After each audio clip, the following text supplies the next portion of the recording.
नमस्कार दोस्तों, आज हम लोग समांतर श्रेणी में चलेंगे। क्लास 10 में यह पाठ पढ़ना है, जिसमें यह देखा गया है कि सबसे पहले प्रश्न बनाने से पहले थ्योरी बहुत ज़रूरी है। तो आज हम लोग यही देखेंगे कि समांतर श्रेणी को हम लोग किस प्रकार से सिद्ध किया जाए। फॉर्म यानी इसके थ्योरी को, इसके फार्मूला को। सबसे पहले हम आपको यह कहना चाह रहे हैं कि आप वीडियो को पूरा देखें, वीडियो को स्किप करके आगे की ओर ना बढ़ाएं।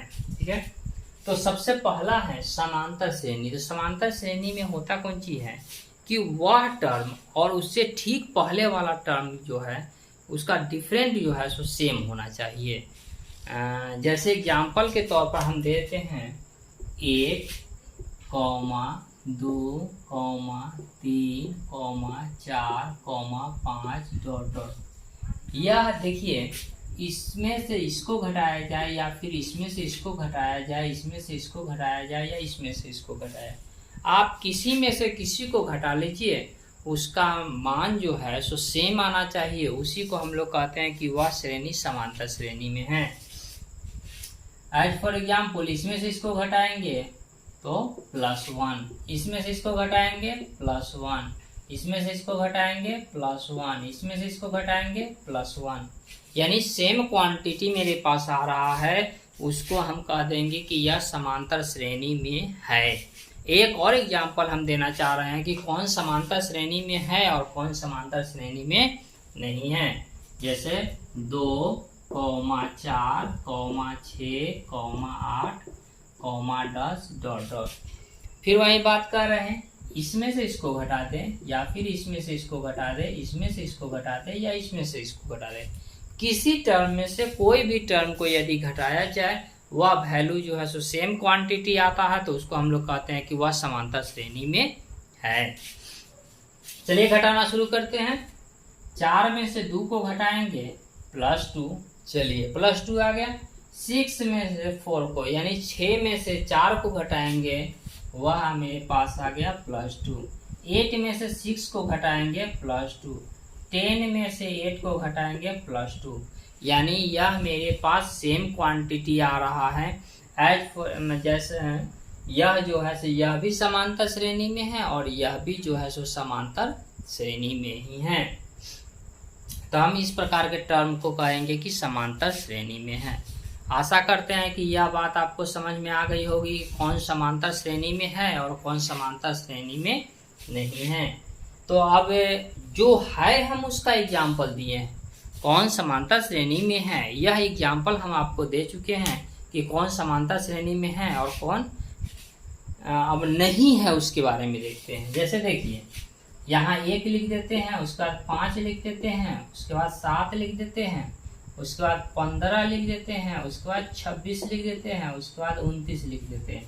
अब देखिए, इस टर्म में से इसको घटाइए या इसमें से इसको, इसमें से इसको, इसमें से इसको और इसमें से इसको घटाइए, यह सेम क्वांटिटी नहीं आ पाता है। यह सेम क्वांटिटी नहीं आ पाता है। जैसे 5 में से 1 घटाएंगे तो +4, इसमें से घटाएंगे तो +2, इसमें से घटाएंगे तो +8, इसमें से घटाएंगे तो समथिंग +11, यानी यह क्वांटिटी जो है सो सेम नहीं है, यानी यह श्रेणी जो है सो समांतर श्रेणी में नहीं है। ठीक है, समांतर श्रेणी क्या है कि वह टर्म और उससे ठीक पहले वाला टर्म का मान हमेशा नियत होता है, उसे हम समांतर श्रेणी में कहते हैं। अब आगे आप लोगों को एक्सरसाइज में आपको पढ़ना होगा कि कौन इसका प्रथम पद और कौन इसका सार्वंतर है। तो इसको हम साफ कर देते हैं।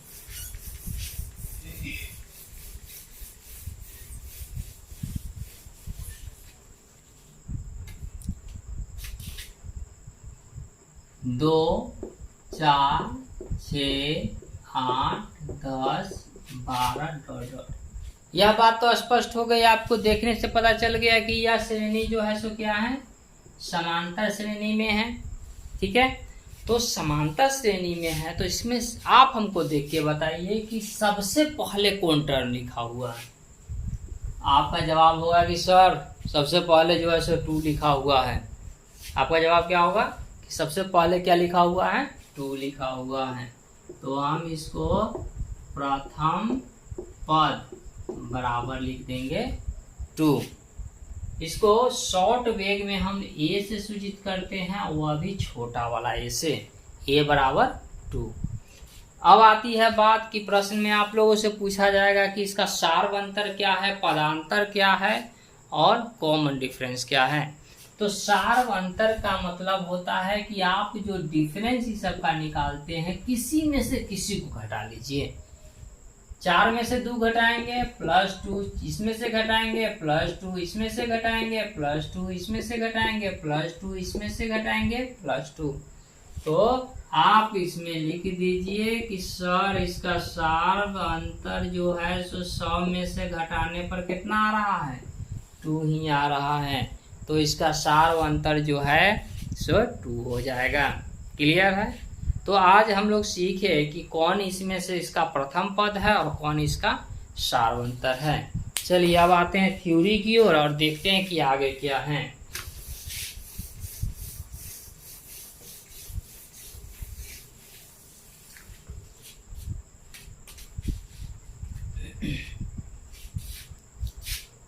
पहला है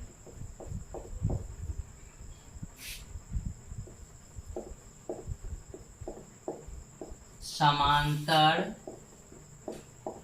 श्रेणी के nवें पद को ज्ञात करें। यानी इसका nवां पद यानी अंतिम पद, nवां पद क्या, अंतिम पद को हम कैसे ज्ञात कर सकते हैं। खूब गौर से देखिएगा। जनरली आप इसके पहले अभी हम तुरंत बता चुके हैं कि किसी समांतर श्रेणी का प्रथम पद को स्मॉल ए से सूचित करते हैं और सार्व अंतर को स्मॉल डी से सूचित करते हैं। तो अभी तो आप लोगों को पता नहीं है ना कि इसके प्रथम पद को ए से और सार्व अंतर को डी से सूचित करते हैं। तो इसके लिए हम इसको लैंग्वेज में, हिंदी लैंग्वेज में लिख लेते हैं कि कौन इसका प्रथम पद है और कौन इसका सार्व अंतर है। तो हम यहाँ लिखते हैं, मान लिया कि समांतर श्रेणी का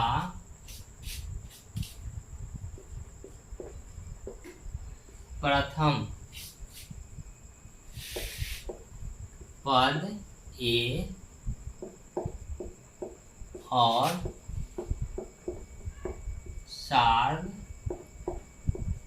अंतर डी है। ठीक है। तथा इसका nवां पद Tn है। आप यहाँ पे Tn भी ले सकते हैं और An भी ले सकते हैं। ठीक है। nवां पद, अंतिम पद को हम लोग Tn से भी सूचित करते हैं और An से भी सूचित करते हैं। तो Tn का मतलब हुआ कि अंतिम पद, nवां पद। तो T1, इसे T लिखते हैं, T1 यानी पहला पद। तो पहला पद मेरे पास क्या है, A। चलिए T2 यानी दूसरा पद, A में D ऐड होगा। T3 यानी तीसरा पद, A वो D कम ज्यादा होगा। सो ऑन बढ़ाते हुए चलेंगे और अंत में लिख देंगे Tn। अच्छा, थोड़ा सा इसमें चेंज करते हैं।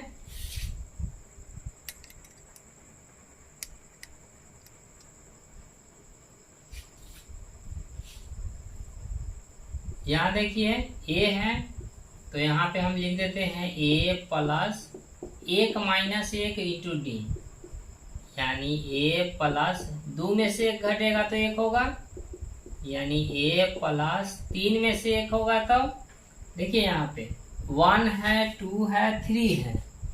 तो यहाँ पे छोड़िए A सब में है तो A लिख दिए, उसका प्लस प्लस प्लस, तो यहाँ पे हम प्लस दे देते हैं। यहाँ 1 है तो यहाँ 1 है, यहाँ 2 है तो यहाँ 2 है, यहाँ 3 है तो यहाँ 3 है।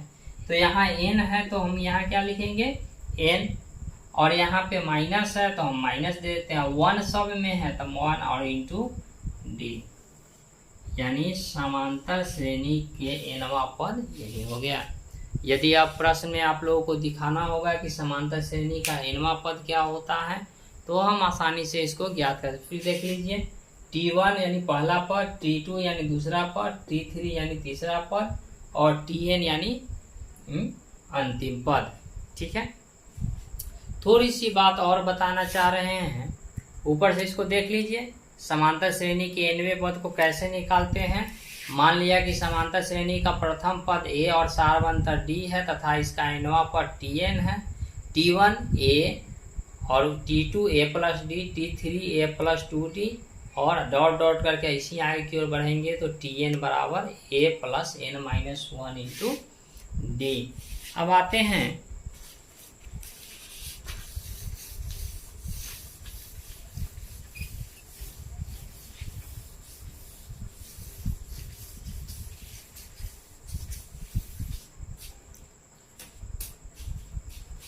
कहीं कहीं प्रश्न में चर्चा होती है कि समांतर श्रेणी के 3 पद ज्ञात कीजिए, समांतर श्रेणी के 4 पद ज्ञात कीजिए।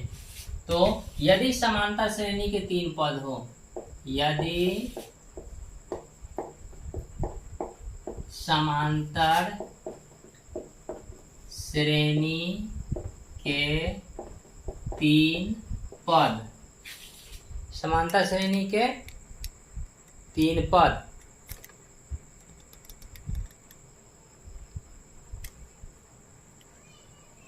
ठीक है, तो इसमें आप ले सकते हैं अल्फा माइनस बीटा, अल्फा और अल्फा प्लस बीटा।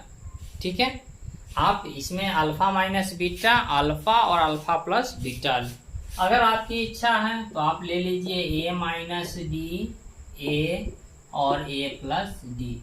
यह दोनों बात सही है। यहाँ पर भी अल्फा और बीटा निकाल के ही आपको वैल्यू तीनों निकलेगा और यहाँ a और d निकाल के ही आपका तीनों मान निकलेगा। अब आते हैं समांतर श्रेणी के 4 पद। इसमें होगा आपका alpha minus 3 beta, alpha minus beta, alpha plus beta और अल्फा प्लस 3 बीटा। आपकी इच्छा है तो आप लिख लीजिए a minus 3d, a minus D, a plus D और a प्लस 3d। समांतर श्रेणी के पहले एक्सरसाइज को बनाने के लिए इतना ही थ्योरी काफ़ी है। अगले एक्सरसाइज की थ्योरी के लिए हम अगले वीडियो में हम फिर आपसे मिलेंगे। फिलहाल हम ऑनलाइन क्लास शुरू करने जा रहे हैं जिसमें जिन छात्रों को या छात्राओं को या जिस विद्यार्थियों को आवश्यकता होगी 9th, 10th, 11th, 12th Hindi medium with English medium, तो आप इस नंबर पर संपर्क कर सकते हैं।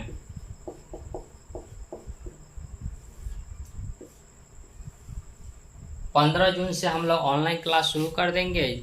ठीक है, तो रजिस्ट्रेशन करवाना ना भूलें। मिलते हैं अगले वीडियो में कुछ नए रोचक जानकारी के साथ, और यदि आप मेरे चैनल पर नए हैं तो चैनल को सब्सक्राइब करना ना भूलें। ठीक है, धन्यवाद।